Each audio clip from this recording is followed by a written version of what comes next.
June 24, 1982, British Airways Flight 9, a Boeing 717 named City of Edinburgh cruises smoothly at 37,000 feet over the Indian Ocean. Captain Eric Moody, First Officer Roger Greaves, and Flight Engineer Senior Officer Barry Townley Freeman command the flight. The flight from Kuala Lumpur to Perth seems perfectly routine. Passengers relax in the quiet cabin as the massive aircraft sweeps through the dark sky, entirely unaware of the invisible deadly threat drifting directly into their flight path ahead.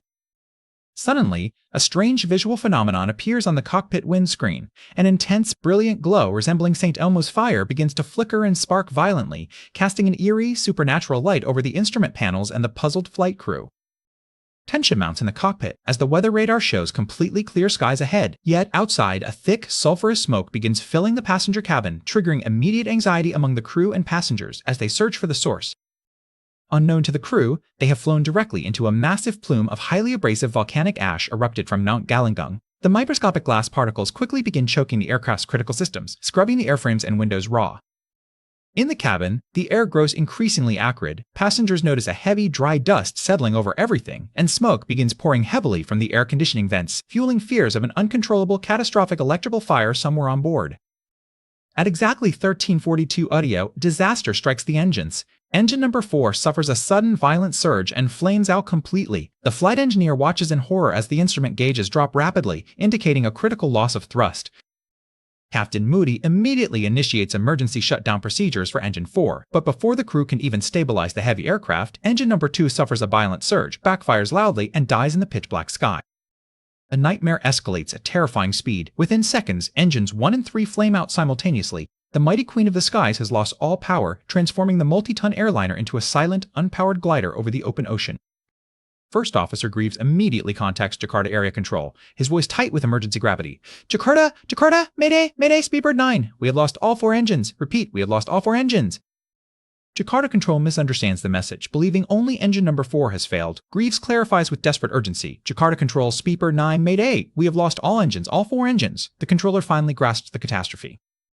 Without engine thrust, the aircraft begins a steady, silent descent. Gliding from 37,000 feet, the crew calculates they have only 23 minutes before crashing into the dark waters of the Indian Ocean below.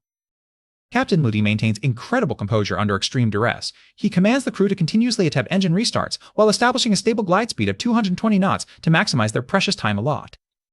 For long, agonizing minutes, the crew meticulously runs through the emergency restart checklists. Over and over, they attempt to relight the massive Rolls-Royce engines, but the molten volcanic glass inside keeps choking out the igniters.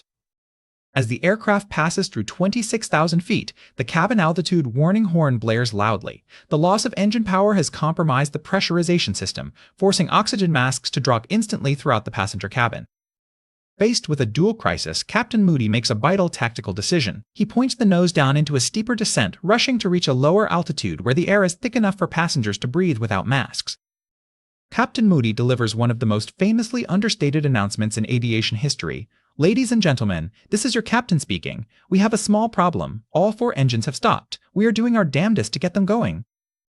The aircraft sinks past 14,000 feet, fast approaching the high mountain peaks of Java. Moody resolves that if they cannot restart the engines by 12,000 feet, he will turn back out to sea to attempt a ditching. Then, at 13,500 feet, a miracle occurs. Engine number 4 suddenly coughs, sputters, and roars back to life. The crew breathes a momentary sigh of relief as thrust registers on the panel. Within seconds, engine number 3 bursts back to life, followed quickly by engines 1 and 2. The sudden surge of volcanic ash clearing the engines allows the crew to successfully restart all 4 power plants. The nightmare is not over. As they climb, engine number 2 surges violently again and must be shut down. Furthermore, the abrasive ash has heavily sandblasted the windscreen, leaving it completely opaque and blinding the pilots. Approaching Jakarta for an emergency landing, the crew must rely entirely on instruments. The glide slope indicator is broken, forcing First Officer Greaves to manually call out altitudes while Moody peers through a tiny clear strip of glass. Against all odds, Captain Moody smoothly guides the crippled Boeing 737 down, executing a flawless blind landing at Halim Perdana Kusuma Airport. The aircraft rolls to a safe stop, greeted by a fleet of emergency vehicles.